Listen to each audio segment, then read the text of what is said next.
So here I am, still in New Salem, just kind of exploring possibilities, thinking about all the things I could do, going back the way I came, as it were. It's the homes without the people. Pretty amazing place. And I'll tell you what, you guys can, believe it or not, come to a place like this and have many lasting memories. Places you can really enjoy, and something that is well worth the experience.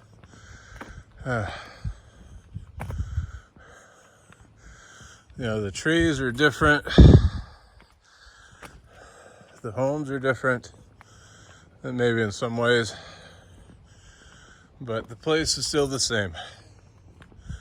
This is where Abraham Lincoln lived when he was young. One of the places. He lived in other places too. It's kind of amazing to think of, how when you're a young man like Abraham Lincoln, how you could find these places, move state to state and discover new places to live at. But he did.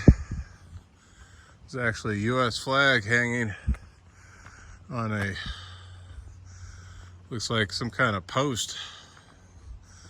You wouldn't think so, but there it is. There's your Lincoln Berry store. This is, I think, the first one. The second one's down the road there.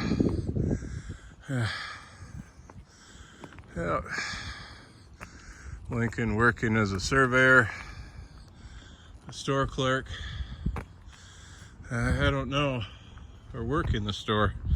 I don't know why nobody says, you know what, Lincoln, he worked in a store.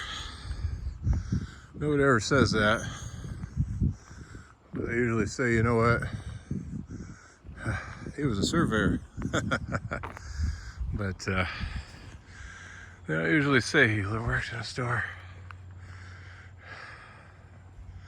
Don't know why. So I still think that's a sawmill. It's hard to imagine it being anything else.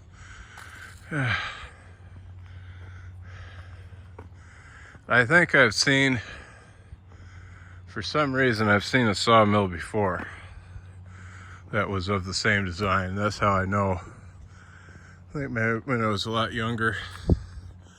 Don't know where though. So, yep.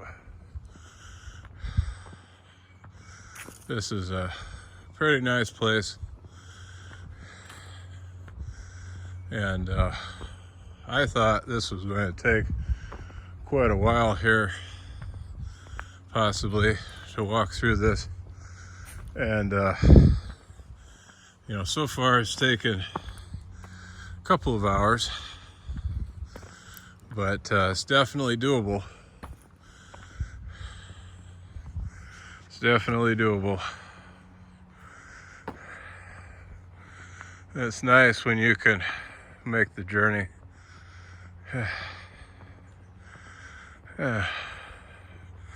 Able to go to New Salem, see the very places that Abraham Lincoln walked before he became the President of the United States of America, before he conquered the South. It wasn't just him though, of course. You get the idea. So, yep, that's what you see here. Nice old early 1800s settlement in Illinois. Tell you what, I've lived in Illinois pretty much all my life. lived there for 40 years. And, I've been told stories about my great-grandparents, and, when I was younger there, early college,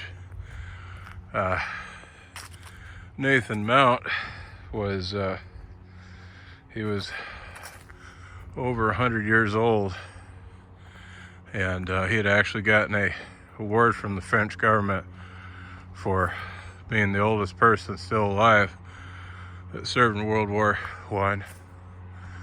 And Nathan there, he was able to recall knowing the history of his father, and how